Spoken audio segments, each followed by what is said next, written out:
Football is back, and Underdog is the best place to make picks and win money all season long. Playing on Underdog is easy. Just pick whether your favorite players will go higher or lower on stats like touchdowns, receiving yards, interceptions, and more.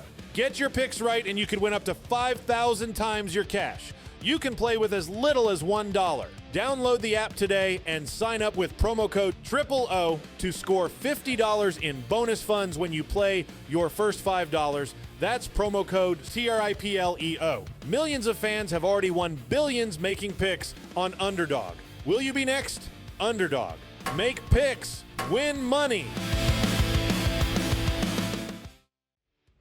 Must be 18 and up, 19 and up in Alabama, Nebraska, 19 and up, and in Colorado for some games, 21 and up in Arizona, Massachusetts, and Virginia, and must be present in a state where Underdog Fantasy operates. Terms apply.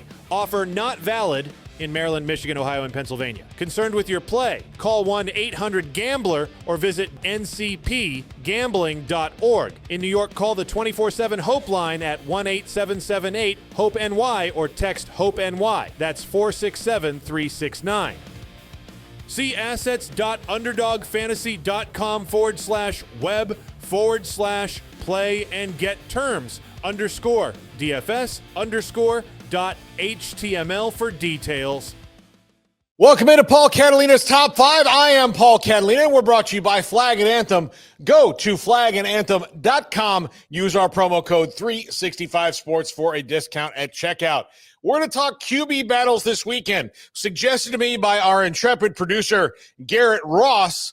There are, when you look at the schedule, there are 3 or 4 I could have made a case for that are intriguing or good or whatever. And then the games maybe weren't as important, but there are some interesting ones. Number 5, Drew Mastermaker at North Texas, Byron Brown at USF. These guys are both massive group of 6 studs that would be good at whatever school they're at. Drew Mastermaker is Eric Morris, who was on our show just a couple of days ago. His latest project in making a quarterback out of just kind of fairy dust and nothing, a safety at Vandergrift High School in Austin. Byron Brown, well told over his career of now he's healthy, he's a wrecking ball, he's athletic, he's fantastic. This is a huge game for both teams. When it comes down to the American and the title and what's going to happen at the end of the year, it's Friday night. It's must-see TV if you're a college football fan for sure. Next up, number 4, Sam Leavitt versus Devin Dampier. Both Utah and Arizona State have a loss on their records. Arizona State not in the conference yet. Utah's is. As it came against Texas Tech. But Sam Leavitt is a guy who is maybe the steadiest hand in the Big 12. You know what you're going to get from Sam Leavitt week in and week out. He's a really steady Eddie quarterback. Devin Dampier, electric when he gets going. How will the Arizona State defense attack Utah, keep him in the well, and force him to throw? That's going to be the interesting thing of the week. And how does Sam Leavitt adjust to a very good Utah defense? Number 3, Bo Pribula versus Ty Simpson. Bo versus Ty. This is the most southern of all quarterback matchups this weekend. Oh, Bo, Ty, come see your mother. She aches.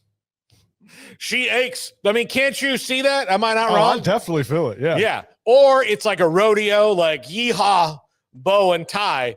Ty Simpson, after getting run over by Florida State, has been nothing but spectacular. He's really good, just threw his first interception on the season last week against Vanderbilt, but still just a really good leader. And I was surprised after watching Alabama and Florida State why people thought Ty Simpson was the problem. He was not. FSU's defense just kind of knew where he was going to go before he did and got in his grill a little bit. That's how you have to defend any quarterback. But Ty Simpson's been excellent. And right now I'd put him on the Heisman favorite list because he is a stud quarterback at Alabama. And Bo, when it comes to transfers, maybe one of the most effective ones so far in the country. And I think Penn State might be missing him a little bit because they did the thing last year where they would do the change of pace with Drew Aller and throw Bo in there. Well, they don't have him now. Missouri's rolling along, and Penn State has lost 2 in a row.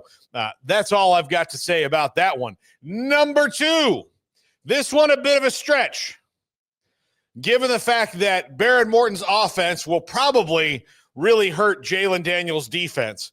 However, Jalen Daniels is a gamer enough and a stud quarterback enough to where I put him at number 2, because if Kansas is going to take a bite out of Texas Tech, it's going to be on the back of Jalen Daniels. This is why this is a really interesting matchup.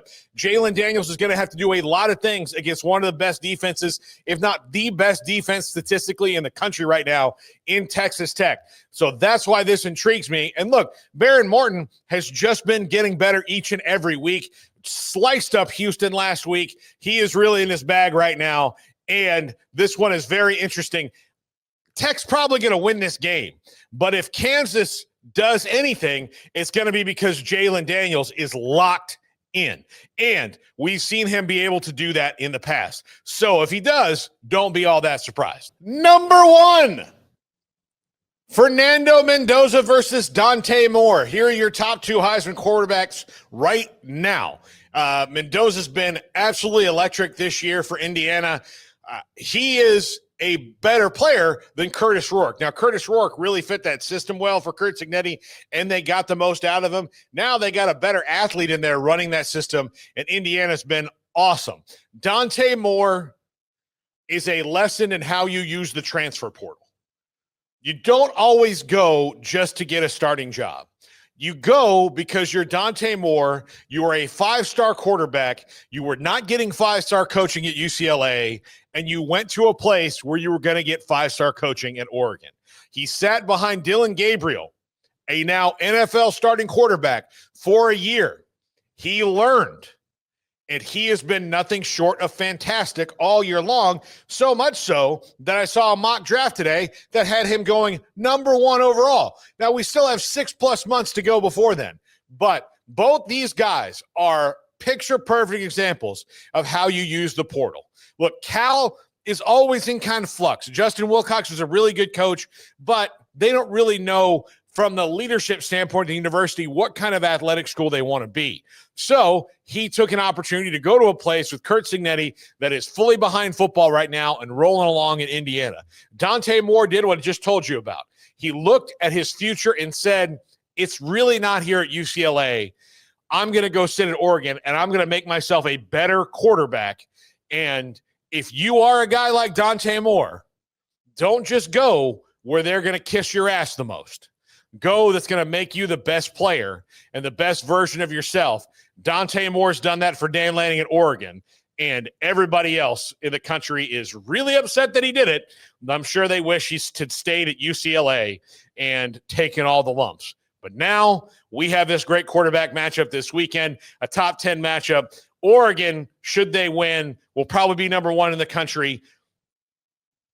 Indiana will get in the top 3 or 4, if it is, just because they're Indiana, and that's just the rules of the weird college football society we live in. That's going to do it for the top 5. I'm Paul Catalina. The Carnival comes up next, brought to you by the crazy mind of Andrew Valade. This is 365 Sports.